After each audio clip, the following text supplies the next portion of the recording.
بسم اللہ الرحمن الرحیم نحمدہ ونصلی علی رسول الکریم. ہم اپنے سامعین کو ہمدرد زندگی میں ایک بار پھر خوش آمدید کہتے ہیں. آج کا ہمارا موضوع پچھلے موضوع سے متعلق ہے. جیسے ہم نے پچھلے موضوع میں درد کے بارے میں بات کی تھی، آج ہم اسپیسیفک ایک درد یعنی جوڑوں کے درد کے بارے میں بات کریں گے.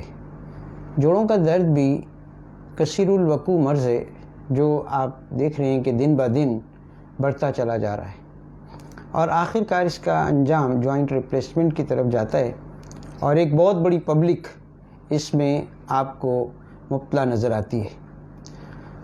جوڑوں کا درد میں بھی دردوں کی طرح مس مینجمنٹ، سیلف میڈیکیشن بہت زیادہ ہے. لہٰذا ایک معالج کو چاہیے کہ جوڑوں کے درد کی سب سے پہلے ڈفرینشیل ڈائگنوسس اور اس کی پیتھوفیزیولوجی اور اس کی ٹیمپرامنٹل کوریلیشن کو سمجھے. اچانک ہونے والے دردوں کو فوری طور پہ پین کلر سے روکنا ایک معالج کی مجبوری اور مریض کی بھی مجبوری ہوتی ہے، لیکن پین ریلیف ہونے کے بعد اصل اسباب پر غور کرنا اور ان کا تدارک کرنا کریں گے. جوائنٹ پین یا آرتھرائٹس دو طرح کا ہوتا ہے، ایک مونو آرتھرائٹس اور ایک پولی آرتھرائٹس. مونو آرتھرائٹس وہ درد ہے جو ایک جوڑ سے شروع ہوتا ہے اور اس میں سے بعض قسم کے درد پھر دوسرے دردوں میں بھی یعنی ملٹیپل جوائنٹس میں ٹرانسفر.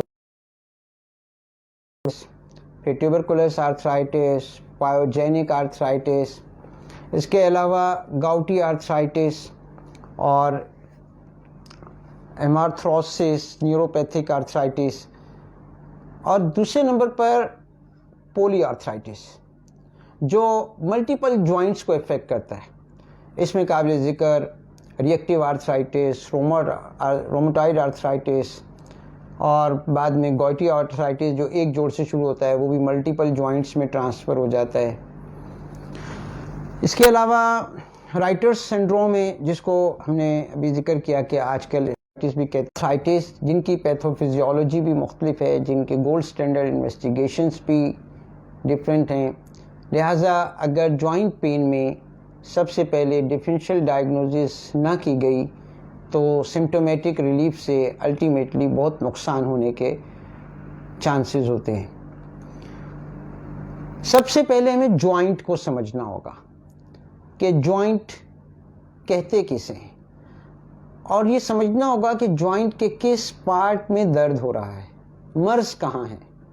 جوائنٹ مجموعہ ہے دو ہڈیوں کا. ان ہڈیوں کو مختلف رباط کے ساتھ ٹینڈن کے ساتھ باندھا گیا ہے. ان کے ارد گرد کچھ لیگامنٹس ہیں، کیپسولز ہیں، سائنوویل فلوئڈ ہے، سائنوویل میمبرین ہے، آسٹیو میمبرینز ہیں. اس کے علاوہ مسلز ہیں. آج کل جتنے بھی جوڑوں کے درد ہیں ان میں میجورٹی کو جوائنٹ پین نہیں ہوتا، مسکولر سپازم ہوتے ہیں. جو ہم غذا کھاتے ہیں یہ ایسڈ ان نیچر ہوتی ہے، یہ مسکولر سپازم پیدا کرتی ہے، مسکولر ٹون کو کم کر دیتی ہے. لہٰذا مسلس کی جوائنٹ پہ گرفت کمزور ہونے کی وجہ سے جوائنٹس آپس میں ملنا شروع ہو جاتے ہیں. جیسے میں آپ کو یوں مثال دوں کہ یہ دو جوائنٹ ہیں، ان جوائنٹ کو ایک مسلز نے گرپ کیا ہوا ہے. اگر یہ گرپ ویک ہو گئی تو یہ جوائنٹ آپس میں ملنا شروع ہو جائیں گے اور ہم جوڑوں کے درد کا علاج معالجین شروع کر دیتے ہیں. سب سے پہلی غلطی یہی. لہٰذا مریض کا جوائنٹ سٹریس ٹیسٹ کرنا انتہائی ضروری ہے. یعنی اس کو ہم زمین پہ 2-3 بار پورے پریشر سے اٹھنے اور بیٹھنے کو کہیں اور پھر معلوم کریں کہ ایگزیکٹ پین جوائنٹ میں ہوا یا مسکولر سپازم بھی ہوا. اٹھنے اور بیٹھنے میں مریض کی پوزیشن کیسی رہی، فوراً اٹھ کے بیٹھ گیا، فوراً بیٹھ کر اٹھ گیا، یا اس نے اٹھنے اور بیٹھنے میں کچھ تھوڑا سا ٹائم لگایا. پھر پین اور سپازم ان میں ڈفرینس کرنا بھی انتہائی ضروری ہے. لہٰذا ہم نمبر 1 بون کو پہلے کنسیڈر کریں گے. اگر بون کی کوئی ڈیزیز ہے تو بون میں ایک اہم ڈیزیز ٹیوبرکلوزز ہے. بون میں ایک اہم میٹابولک ڈیزیز وائٹامن ڈی کی ڈیفیشنسیز ہیں، کیلشیم ڈیفیشنسیز ہیں. اگر ہم مریض کا ڈے 1 پہ یہ ٹیسٹ کروا لیں اور اس کی ایسوسیٹڈ سمٹمز نوٹ کر لیں کہ اس کو جوائنٹ پین کے ساتھ سور تھروٹ کی شکایت تو نہیں ہے، اس کو جوائنٹ پین کے ساتھ بخار کی شکایت تو نہیں ہے، شام میں ہلکا بخار تو نہیں ہے، کھانسی کی شکایت تو نہیں ہے۔ اگر یہ 2-3 شکایتیں ملیں اور مریض ہر وقت لیٹا رہتا ہے اور اس سے کروٹ لینا اٹھنا بیٹھنا بہت محال ہے، تو یہ سمٹمز جوائنٹس کی ٹیوبرکلوزس کی طرف جاتے ہیں۔ اس میں الکلائن فاسفیٹیز بہت زیادہ بڑھ جاتا ہے، ٹیوبرکولین ٹیسٹ بہت زیادہ اکثر لوگوں کے پازیٹیو آتے ہیں، ESR بہت زیادہ بڑھا ہوا ہوتا ہے، CBC میں لیمفوسائٹس بہت بڑے ہوئے ہوتے ہیں، ESR کے ساتھ CRP یعنی سی ریئیکٹیو پروٹینز پازیٹیو مل رہے ہوتے ہیں معالج کو۔ دوسری چیز، بون کی چیزیں ایکسکلوڈ کرنے کے بعد ہمیں ٹینڈنس پہ جانا چاہیے۔ ٹینڈنائٹس تو نہیں ہے، عموماً رومیٹائڈ آرتھرائٹس ایک آٹو امیون ڈیزیز ہے جس کا اٹیک عموماً ٹینڈنس پر ہوتا ہے، اور جب وتر یا اوتار یا ٹینڈن جب کھینچنے شروع ہوتے ہیں تو بون کی ڈسپلیسمنٹ شروع ہو جاتی ہے۔ آسٹیو آرتھرائٹس میں بون دونوں جوائنٹس کے گیپس کم ہو جاتے ہیں، جبکہ رومیٹائڈ آرتھرائٹس میں ایسا نہیں ہوتا۔ اس کے علاوہ مسکولر سپازم ہونے کی وجہ سے بون کی ڈیفارمیلٹیز شروع ہو جاتی ہیں، اور گاؤٹ میں کیا ہوتا ہے کہ نوڈیولز بننا شروع ہو جاتے ہیں۔ کسی ایک جوائنٹ پہ پین ہوتا ہے، وہاں ریڈنس ہوتی ہے، سویلنگ ہوتی ہے، زمین عموماً پاؤں کے جوڑوں سے یہ درد کسی ایک جوڑ سے شروع ہوگا اور زمین پہ پاؤں رکھنا محال ہو جائے گا۔ تو ہمیں ان ساری چیزوں کو ڈیفرینشیٹ کرنا انتہائی ضروری ہے۔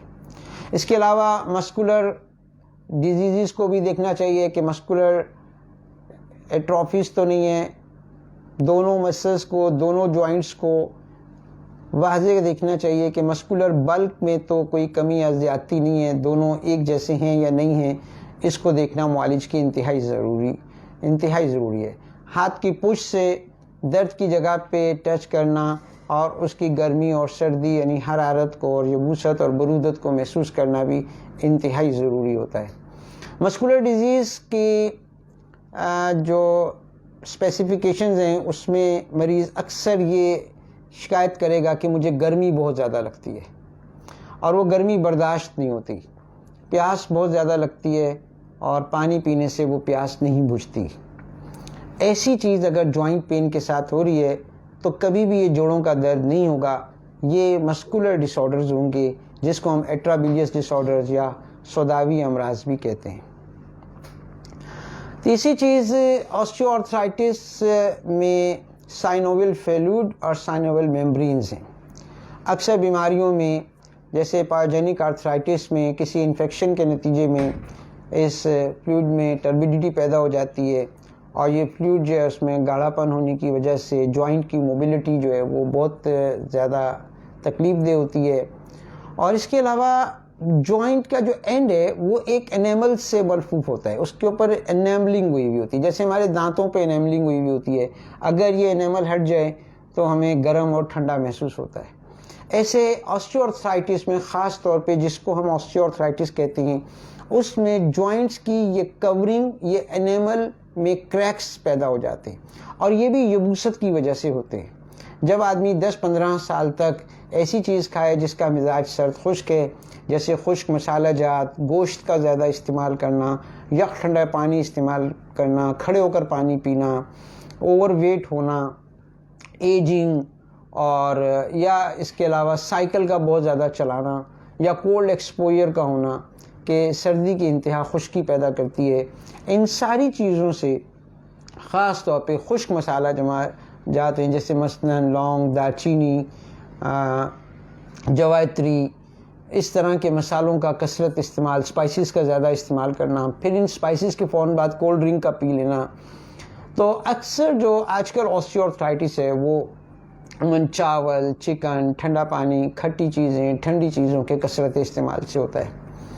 اس کے علاوہ آسٹیو آرتھرائٹس میں ایج فیکٹر بھی بڑا کاؤنٹ کرتا ہے۔ بچوں کے آرتھرائٹس میں بہت زیادہ توجہ دینی چاہیے کہ اگر وہ تھکے محسوس کر رہے ہیں اپنے آپ کو، ٹانگوں میں درد بتا رہے ہیں، تو ہمیں فوراً انویسٹیگیشنز کرانی چاہیے۔ اگر اس کے ساتھ ان کو بخار یا گلے کی تکلیف ہے تو یہ تو بہت ہی زیادہ ضروری ہے کہ فوراً کسی معالج سے آپ رجوع کریں، کیونکہ یہی چیز پھر آٹو امیون ڈیزیز کی طرف اگر مس مینجمنٹ ہو تو چلی جاتی ہے۔ آسٹیو آرتھرائٹس میں بون کے ان پارٹس کے اوپر ہم ڈفرینشیل ڈائگنوزز کرتے چلے جائیں اور ایکسکلوڈ کرتے چلے جائیں، اس کے بعد سب سے اہم فیکٹر جو ہے وہ غذا کا پورا نہ لینا ہے، صحیح غذا نہ لینا، یا بھوک کے وقت میں ایسی غذائیت کا استعمال کرنا جس میں غذائیت نام کی کوئی چیز نہیں ہے۔ جیسے آج کل کے نوجوان کیا کرتے ہیں کہ جب بھوک لگی بازار سے پیزا لے کے کھا لیا، چھولے اور پوڑی لے کے کھا لی، اب ان سموسے کھا لیے، سموسوں پہ چنے ڈال کے چیزیں کھا لیں۔ کھٹی چیزیں جو ہیں وہ اینٹی کولینرجک افیکٹس رکھتی ہیں، انرجی لیولز گرا دیتی ہیں، تو وہ ناقص غذائیں جو ہمارا جسم کی انرجی بہت زیادہ لیتی ہیں ہضم ہونے میں، اور پھر ہضم ہونے کے بعد بہت کم انرجی آؤٹ پٹ دیتی ہیں، یہ چیزیں بھی جوائنٹ پین کا بہت بڑا ذریعہ بنتی ہیں۔ لہٰذا کھانے کا ٹائم مقرر ہو، کھانے میں بھوک کے وقت میں صحیح غذا کھائی جائے۔ اور آسٹیو آرتھرائٹس کی ایک اور بڑی وجہ جو تحقیق کے بعد سامنے آئی ہے وہ یہ ہے کہ بھوک کے وقت میں ہم پانی پی لیتے ہیں۔ یہ پانی پینا انتہائی مضر ہے۔ بھوک کے وقت میں کھانا کھایا جائے اور پیاس کے وقت میں پانی پیا جائے۔ پانی کے اندر 5 احتیاطیں ہیں کہ کبھی بھی پانی نہار منہ نہ پیا جائے، ٹھنڈا پانی نہ پیا جائے، کھانے سے آدھا گھنٹہ پہلے پانی پی لیا جائے، کھانے کے 2 گھنٹے کے بعد پانی پیا جائے، اور جب پیاس لگے جب پانی پیا جائے۔ یہ بھی غلط العام ہے کہ جی 8 گلاس روز پانی پئیں، نہیں، ہر آدمی کی پانی کی نیڈ اس کے پروفیشن کے اعتبار سے، اس کے موسم کے حساب سے، اس کی عمر کے حساب سے مختلف ہے۔ سردیوں کے موسم میں پیاس کم لگتی ہے، پانی پیا جائے لیکن نیم گرم پانی پیا جائے۔ اگر پیاس بہت زیادہ لگ رہی ہے، ایک دفعہ پانی پینے سے نہیں بجھ رہی، تو پھر زیادہ تر ادرک کا قہوہ پانی کی جگہ پیا جائے۔ اسی طرح سے پین کو ہم لاز آف نیچر سے کنیکٹ کریں۔ آسٹیو آرتھرائٹس میں اگر ہم لاز آف نیچر سے اگر ہم اس کی مینجمنٹ کو کنیکٹ کر دیں گے تو کبھی امید ہے کہ ہمیں کوئی پین کلر استعمال نہیں کرنا پڑے گا۔ لاز آف نیچر کیا ہیں؟ فزکس، طبیعیات، یعنی جو ہیپننگس کائنات میں ہو رہی ہیں ہم اس کو طبیعیات یا فزکس کہتے ہیں، اور وہ ہیپننگ جو ہمارے جسم کے اندر ہو رہی ہیں ان کو ہم فزیولوجی کہتے ہیں۔ اور وہ ذات جو اس فزکس اور اس فزیولوجی کو میچ کرنا جانتا ہے اور اس کے ذریعے سے صحت کو قائم رکھنا اور مرض کو ٹریٹ کرنے کا گر جانتا ہے، یہ ذات فزیشین کہلاتی ہے۔ اگر ہم کسی ڈیزیز میں اس کی صرف پیتھو فزیولوجی پہ غور کریں اور ڈرگ کے میکینزم کو ہی غور کریں، اب ہم جیسا کہ دیکھ رہے ہیں کہ ایک پیشنٹ نے MRI کرائی، CT اسکین کرائی، جوائنٹ میں بایوپسیز کرا لیں، سائنوویل فلوئڈ کی انالیسز ہو گئی ہے نا جی، ایگزیکٹ ڈائگنوزز ہے، سیلولر پیتھولوجی ڈیفائن ہے، ہم جو ڈرگ دے رہے ہیں اس کا موڈ آف ایکشن بھی ڈیفائن ہے، اس کی کائنیٹک اور ڈائنامک بھی ڈیفائن ہے، اب مریض کیوں نہیں ٹھیک ہو رہا؟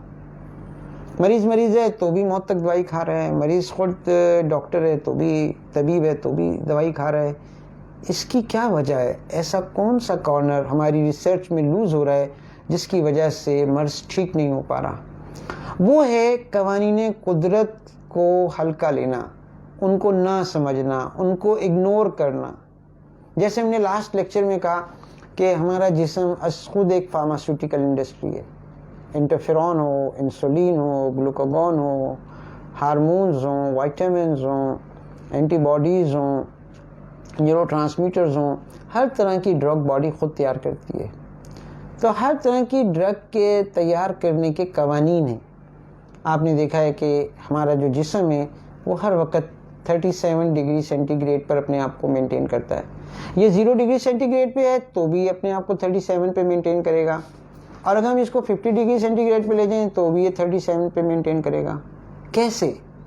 ایسے کہ یہ ہیٹ گین اور ہیٹ لاس کا سیٹ اپ اپوزٹ کر دیتا ہے۔ Via parasympathetic pathway, hypothalamus 50 degree centigrade پہ پیریفرل سرکولیشن بڑھا دیتا ہے اور ویزرل سرکولیشن کم ہو جاتی ہے، جس سے ہیٹ لاس بڑھ جاتا ہے اور ہیٹ کی پروڈکشن کم ہو جاتی ہے، ٹیمپریچر مینٹین ہو جاتا ہے۔ 0 ڈگری سینٹی گریڈ پر پھر باڈی کیا کرتی ہے کہ ویزرل سرکولیشن بڑھا دیتی ہے، جس سے ہیٹ کی پروڈکشن بڑھ جاتی ہے، زیادہ بھوک لگتی ہے، زیادہ کھانا کھاتا ہے، میٹابولک ریٹ بڑھ جاتا ہے اور اسکن کی طرف سرکولیشن کم ہو جاتی ہے اور ٹیمپریچر مینٹین ہو جاتا ہے۔ اب اس ٹیمپریچر مینٹین ہونے میں پوری باڈی کا انٹرنل میں فزیولوجی انٹائرلی اپوزٹ ہو گئی۔ اس میں سمپیتھیٹک سسٹم نے بھی کام کیا، پیراسمپیتھیٹک نے بھی، ہارمونل سسٹم نے بھی، انڈوکرائنالوجی نے بھی، یوروجینیٹل ٹریک نے بھی، جی آئی ٹی نے بھی، یہ سارے سسٹمز فزیولوجیکلی اپوزٹ ہوئے تو ٹیمپریچر مینٹین ہوا۔ اس کا مطلب یہ ہوا کہ ہم اندرونی فزیولوجی کو انوائرمنٹل ٹیمپریچر سے یا کسی ڈائٹ سے چینج کر سکتے ہیں۔ لہٰذا اگر ہمیں انٹرفیرون کے نیچرل پاتھ ویز پتہ چل جائیں، انوائرمنٹس پتہ چل جائیں، اس کے ڈائٹری پریکرسرز پتہ چل جائیں، تو ہمیں آرٹیفیشیل انٹرفیرون کی ضرورت نہیں ہے۔ اسی طرح ہمیں انسولین کے اگر نیچرل فیکٹرز بتا دیے جائیں تو ہمیں پھر آرٹیفیشیل انسولین کی بھی ضرورت نہیں ہے۔ لہٰذا مریض کو قوانین قدرت سے ہم آہنگ کرنا یہ طبیب کی انتہائی اہم ذمہ داری ہے۔ اس میں ایک بڑا فیکٹر ویٹ ہے۔ آسٹیوآرتھرائٹس میں obesity is a big factor, اور اوبیسٹی کی مس مینجمنٹ اس سے کہیں زیادہ ہے پبلک میں جتنی کہ آسٹیوآرتھرائٹس کی ہے، کہ آدمی کو معالجین لاپرواہی سے کہہ دیتے ہیں اپنا وزن کم کرو جی، اپنا وزن کم کرو، ویٹ کنٹرول کرو۔ اب اس کو یہ نہیں بتایا جا رہا کہ ویٹ کنٹرول کریں تو کیسے کریں، ویٹ کنٹرول کرنے کے قوانین کیا ہیں، اوبیسٹی ہوتی کیوں ہے۔ تو یہ ایک الگ ٹاپک ہے جس کو ہم انشاءاللہ کسی اور وقت میں انشاءاللہ ڈسکس کریں گے۔ تو obesity is a big factor. تو وزن بڑھنے کی وجہ سے ویٹ بیئرنگ جوائنٹس جو ہیں ان پر پریشر پڑتا ہے، پیریوسٹیم پھٹنا شروع ہو جاتی ہے، پھر یہ انیمل پھٹنا شروع ہو جاتا ہے، اس میں کریکس آ جاتے ہیں، نرو ایکسپوز ہوتی ہے اور سیویئر پین ہوتا ہے۔ تو ایسے پیشنٹس کو چاہیے کہ مستقل کھڑے ہو کر کام نہ کریں۔ اگر زیادہ چلنا پھرنا ہے، زیادہ کھڑے ہونا ہے تو اونچی کرسی رکھیں جس پہ بیٹھ جائیں، تھوڑی دیر اٹھنا بیٹھنا کریں، مستقل کھڑے ہو کے کپڑے دھونا، مستقل کھڑے ہو کے کھانا پکانا، چلتے پھرتے رہنا، اس سے بھی جوائنٹ ڈیمیج ہونا شروع ہو جاتے ہیں اور الٹیمیٹلی پھر جوائنٹ ریپلیسمنٹ کا ہی مشورہ دیا جاتا ہے۔ اس کے علاوہ مریض کو سڈن تھرمل ڈفرینسز بھی سیل میمبرین ڈیمیج کا باعث بنتے ہیں۔ جیسا کہ آپ نے دیکھا کہ اگر ہم جلتے ہوئے بلب پہ پانی کا چھینٹا پھینکیں تو وہ بلب پھٹ جاتا ہے۔ ایسے ہی یہ جو خواتین کو جوائنٹس پین، اکثر فروزن شولڈر خاص طور پہ اور مختلف جوائنٹس میں پین، یہ اکثر اسی وجہ سے ہوتا ہے کہ کھانا پکانے کے دوران بار بار ہاتھ دھونا، ٹھنڈا پانی پینا، کھڑے ہو کر پانی پینا، یہ ساری چیزیں آسٹیوآرتھرائٹس کا باعث بن سکتی ہیں۔ نیز یہ کہ جوائنٹس کے پورشنز کو طبیب کی ذمہ داری ہے کہ سارے کے سارے پارٹس کو ایکسکلوڈ کرنے کے بعد ایگزیکٹ آسٹیوآرتھرائٹس ہی اگر کاز بن رہی ہے مرض کی تو پھر اس کے لیے اسپیسیفک ڈرگس ٹیمپرامنٹ کے اعتبار سے، موسم کے حساب سے اور پروفیشن کے حساب سے دی جائیں۔ سب سے پہلے مریض کے کھانے اور سونے کے اوقات ٹھیک کیے جائیں، یعنی مریض کو کہا جائے کہ فجر کے فوراً بعد کھانا کھانے کی کوشش کریں اور مغرب کے فوراً بعد کھائیں۔ دوپہر میں رچ فائبر ڈائٹ لے لیں، سوپ لے لیں، قہوے لے لیں۔ تو اگر پیشنٹ یہ شکایت کر رہا ہے کہ اس کو جوائنٹ پین کے ساتھ یعنی آسٹیوآرتھرائٹس کے ساتھ اگر اس کو گرمی بہت زیادہ لگتی ہے اور وہ گرمی اس کو برداشت نہیں ہوتی اور پیاس بہت زیادہ لگتی ہے اور پانی سے نہیں بجھتی، تو یہ سوداوی دردوں کی علامت ہے جس کو ہم ایٹرابیلیس پین کہتے ہیں، ڈرائی ڈس آرڈرز بھی کہتے ہیں۔ عموماً یہ ڈرائی پرسنالٹیز میں ہوتے ہیں۔ تو اس میں ہم ڈائٹ 1 اور 2 سخت پرہیز بتاتے ہیں، یعنی اس میں خشک چیزیں زیادہ ہیں، جیسے چنے کی دال ہے، مختلف قسم کی دالیں ہیں، گوشت ہے، خصوصاً بیف اور فرائی چیزیں ہیں، ان چیزوں کو سختی سے بند کر دیا جاتا ہے، خصوصاً دالوں کو۔ اور گرم تر چیزیں زیادہ دی جاتی ہیں، جیسے مٹن کا شوربہ دیا جائے، سبزیاں زیادہ استعمال کی جائیں۔ آسٹیوآرتھرائٹس میں سب سے زیادہ مفید چیز لوکی کا پانی ہے۔ اس کے بنانے کا طریقہ یہ ہے کہ 1 کلو پانی پہلے آپ گرم کر لیں اور اس میں 1 پاؤ لوکی نمک کے ساتھ گرم کریں، ابال لیں، اور جب لوکی گل جائے تو کالی مرچ تھوڑی سی ڈال کے اس کو اتار لیں اور اتارنے کے بعد 2 چمچ اولیو آئل یا 3 چمچ اولیو آئل ڈالیں اور یہ لوکی کھائیں اور پانی پی لیں. اس میں ہلکا سا پیاز بھی ڈال سکتے ہیں اور کالی مرچ اور ہلدی کا بھی اضافہ کیا جا سکتا ہے. اب یہ چیز عموماً آسٹیو آرتھرائٹس کے لیے انتہائی مفید ثابت ہوتی ہے. تو دوپہر میں سلاد اور اسی طرح کے شوربے سبزیاں بدل کے استعمال کرنے چاہیے اور چائے کا استعمال کم سے کم کرنا چاہیے. آسٹیو آرتھرائٹس میں چائے کی جگہ ادرک کا قہوہ بہت مفید ثابت ہوتا ہے، خاص طور پہ ڈرائی پرسنالٹیز میں. تو لاز آف نیچر کو بھی انتہائی ضروری ہے معالج کے لیے سمجھنا اور علاج میں اس کو اپلائی کرنا انتہائی ضروری ہے. لاز آف نیچر کیا ہیں، فزکس کیا ہے اور فزیولوجی کیا ہے، اس کو ہم سمجھتے ہیں تھوڑا سا. فزکس یہ ہے کہ پہلا موسم جو قدرت نے بنایا ہے وہ سرد خشک امپیکٹ رکھتا ہے. بایولوجیکلی اس کا امپیکٹ سرد خشک ہوتا ہے، یعنی یہ خزاں اور بہار کا موسم ہوتا ہے. ڈرائی امپیکٹ کریٹ کرتا ہے، جیسے ہم دیکھتے ہیں کہ ایک پتا جو ہے اس میں جب اس کی رطوبت کم ہوتی ہے اس کے جوائنٹ پہ تو پتے خشک پتے نیچے گرنا شروع ہو جاتے ہیں، اس کی چھال میں کریکس آ جاتے ہیں، ایسی سکن پہ بھی کریکس آ جاتے ہیں، ہاتھ پاؤں ہونٹ پھٹنا شروع ہو جاتے ہیں.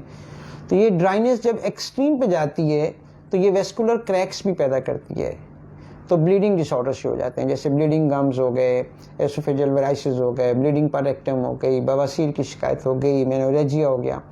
تو نیچر اس ڈرائنیس کو ٹریٹ کرتی ہے ہاٹنس کے ساتھ. تو اپریل سے لے کے جو اگست تک موسم جو ہے وہ انتہائی گرم ہو جاتا ہے. لیکن گرمی جب اپنی حدود سے آگے جاتی ہے تو وہ بھی سیل انجری شروع کر دیتی ہے اور مختلف قسم کے بخار جیسے ٹائیفائڈ، ایریسپیلیس، مختلف قسم کی اسکن ایرپشنز شروع ہو جاتی ہیں. تو نیچر اس کو موئسٹ کر دیتی ہے، یعنی موسم برسات لے آتی ہے اور سیل انجری رک جاتی ہے اور یہ ماسٹ سیل اور سیل میمبرین اسٹیبلائزر کا کام کرتی ہے. یہ موسم کا چینج ہونا اور شکایتیں عموماً اس موسم میں گرمی سے پیدا ہونے والی شکایتیں ٹھیک ہو جاتی ہیں. اور جب یہ تری زیادہ بڑھتی ہے تو یہ جسم کے اندر مدافعتی نظام کو متاثر کرتی ہے. سردی سے بخار ہوتا ہے، ملیریا ہوتا ہے، چکن گونیا ہو جاتا ہے، ڈینگی فیور ہو جاتا ہے. اس طرح کے فیورز چل کے ساتھ اور سویٹنگ کے ساتھ شروع ہو جاتے ہیں. تو نیچر اس سیزن کو کولڈ کر دیتی ہے، لہٰذا نومبر سے جنوری تک سیزن جو ہے وہ کولڈ ہو جاتا ہے. اب یہ لاز آف نیچر ہیں جن کو قدرت دعوت دے رہی ہے کہ ان پہ غور کرو، اس میں تمہارے لیے نشانیاں ہیں. اللہ تعالیٰ نے بار بار ریپیٹیشن کے ساتھ اپنی کتاب میں اس کو بیان کیا ہے کہ دن اور رات کے اتار چڑھاؤ میں غور کرو، ان موسموں کے بدلنے میں غور کرو، ان سے متعلق جو پھل اور رنگ اور سبزیاں اللہ نے پیدا کی ہیں ان کے سرکل میں غور کرو، اس میں تمہارے لیے نشانیاں ہیں، فائدے ہیں اور ان سے نفع حاصل کرو. تو اطباء اکرام نے یہاں سے شیخ الرئیس بولی سینا نے یہ قانون اخذ کیا کہ نیچر کیا کرتی ہے، فزکس کیا کرتی ہے کہ خشکی کے بڑھنے کو گرمی سے ٹریٹ کرتی ہے اور گرمی کے بڑھنے کو تری و سردی سے ٹریٹ کرتی ہے اور تری اور سردی کے بڑھنے سے خشکی کو ٹریٹ کرتی ہے. لہٰذا یہ ساری کی ساری سمٹمز جوائنٹ پہ اور پیشنٹ کی جرنل فزک پہ نظر آ رہی ہوتی ہیں. معالج کو صرف اس میں غور کرنا ہے کہ جوائنٹ پین کے ساتھ ایسوسیٹڈ سائن سمٹمز کیا ہیں، کہ چلنے پھرنے سے درد بڑھ جاتا ہے اور آرام کرنے سے اگر درد کم ہو جاتا ہے تو یہ خشکی کا درد ہے. اس کا علاج گرمی سے کیا جائے گا، یعنی اس میں اولیو آئل دیا جائے گا، اس میں ادرک کا قہوہ دیا جائے گا اور کچھ عرصہ ادرک کے قہوے کے ساتھ اس میں رطوبت پیدا کرنے کے لیے بادیان یعنی سونف کا اضافہ کیا جائے. کھانے میں ہلدی اور کالی مرچ کا اضافہ کر دیا جائے اور سالن دیسی گھی، سرسوں کے تیل یا زیتون کے تیل یا پیور کنولا آئل میں پکانا چاہیے جو کروڈ کنولا آئل ہے. اس کے بعد گرمی سے اگر درد ہوگا تو اکثر وہ رائٹر سنڈروم یا ریئیکٹیو آرتھرائٹس میں اور بعض اوقات رومیٹائڈ آرتھرائٹس میں بھی ہاٹ یعنی سنگوائنس اور بلیس پین زیادہ ہوتے ہیں. صفراوی دموی درد اس میں بہت زیادہ ہوتے ہیں، جوائنٹ سوجے ہوئے ہوتے ہیں اور مریض کو ہاٹ فلیشز ہوتے ہیں، ہاتھوں پیروں میں جلن یا گرمی کی شکایت بھی ہوتی ہے اور اس میں گرمی لگتی ہے لیکن برداشت ہو جاتی ہے اور پیاس لگتی ہے اور پانی پینے سے پیاس بجھ جاتی ہے. لہٰذا ایسی حالتوں میں مریض کو ہم سرد تر دوائیاں دیتے ہیں، اس سے بہت افاقہ ہوتا ہے اور جیسے کلزم کا مساج کرنے سے بہت فائدہ ہوتا ہے، روغن کاہو، روغن کدو شیریں، روغن لبوب صبا اور سومینا، ان طرح کی دوائیوں سے، مغزیات سے مریض کو انتہائی افاقہ ہوتا ہے۔ اور غذا نمبر اس میں ہم 5 اور 6 ایڈوائز کرتے ہیں، اور جو سرتر چیزیں اس میں زیادہ استعمال ہوتی ہیں۔ اس کے علاوہ وہ مریض جو یہ کہتے ہیں کہ ہمیں چلنے پھرنے سے درد ٹھیک ہو جاتا ہے، ریسٹ کرنے سے درد بڑھ جاتا ہے، رات کو سو کے اٹھتے ہیں درد بہت زیادہ بڑا ہوتا ہے، پفنس ہوتی ہے، چہرہ سوجا ہوا ہوتا ہے، جوائنٹ سوجے ہوئے ہوتے ہیں، اسکن جو ہے وہ وائٹ کلر کی ہوتی ہے، پیڈنگ ایڈیما مل رہا ہوتا ہے جوائنٹ پہ، اور مریض کو گرمی اچھی لگتی ہے، گرم چیزیں کھانے سے افاقہ ہوتا ہے، گرم موسم میں بیٹھنے سے اور گرم کمرے میں بیٹھنے سے اس کو ریلیف ہوتا ہے۔ اس کے علاوہ ریسٹ کرنے سے، کولڈ ایکسپوئر سے، سر تر چیزیں کھانے سے، آئس کریم کھانے سے اس کی تکلیف میں اضافہ ہو جاتا ہے۔ تو یہ عموماً بلغمی دردوں کی علامتیں ہیں، اور اس طرح کے دردوں میں لونگ دار چینی کا قہوہ دینا انتہائی مفید ثابت ہوتا ہے۔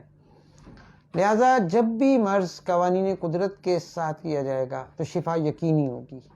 تو ہمارا آبجیکٹیو سیل انجری کو روکنا ہے، ماس سیل انجری کو روکنا ہے، اور اگر ہم نے روٹ کاز کو ٹریٹ نہ کیا تو سمٹمز ریلیپس ہوتی رہیں گی، اور مریض تاحیات دوائیوں کا محتاج ہوگا، معالج کا محتاج ہوگا، اور وہ تاحیات دوائیاں کھانے کے باوجود، جوائنٹ ریپلیسمنٹ کروانے کے باوجود بھی وہ ٹھیک نہیں ہو سکے گا۔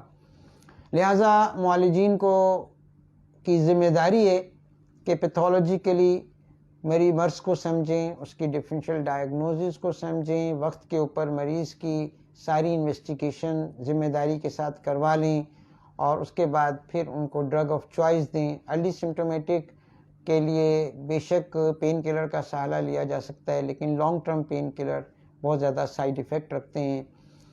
تو یہ آج کا ہمارا موضوع آسٹیو آرتھرائٹس بہت اہم موضوع ہے اور بہت کثیر الوقوع مرض ہے، لہٰذا اس کا علاج معالج کی تشخیص اور اس کی صحیح ڈرگ چوز کرنے پر ہے۔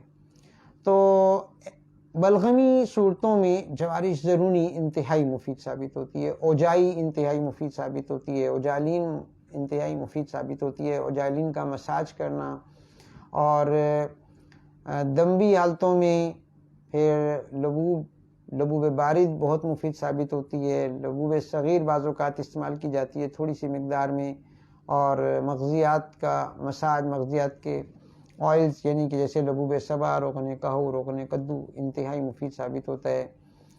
تو مزاج کے مطابق نسخہ تجویز کرنا، غذا تجویز کرنا اور پرہیز تجویز کرنا ہی اس کا یقینی حل ہے۔ تو ہم اپنے پیشنٹ سے بھی یہی کہیں گے کہ کوئی بھی علاج جب قوانین قدرت کے بغیر ہوگا تو اس کا نتیجہ کچھ نہیں ہوگا۔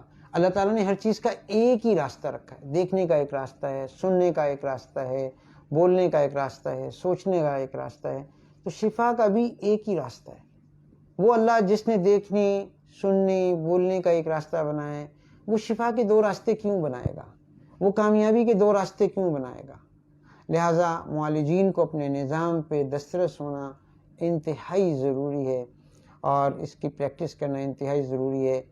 ہم اپنے مریضوں کی خدمت کے لیے ہمہ وقت اس پلیٹ فارم سے حاضر ہیں، اور ہم شکر گزار ہیں ہمدرد فاؤنڈیشن کے، ہمدرد لیبارٹریز کے، ہمدرد یونیورسٹی کے، خصوصاً میڈم چانسلر سعدیہ راشد صاحبہ کے، وائس چانسلر ڈاکٹر شبیب الحسن صاحب، ہمارے ڈاکٹر ارشد سلیم صاحب، CO ہمدرد لیبارٹریز، میڈم فاطمہ، میڈم ماہم کے، ہمارے ڈین محترم ڈاکٹر اعجاز محی الدین کے، کہ اس ٹیم نے یہ اتنا بڑا انیشیٹو لیا اور عوام الناس کی خدمت کے لیے اس پلیٹ فارم کو جاری کیا۔ ہمارے معالجین شب و روز آپ کی خدمت میں، آپ کو اس فطری زندگی سے ہم آہنگ کرنے کے لیے ہمدرد زندگی کے پلیٹ فارم پہ ہمہ وقت حاضر ہیں۔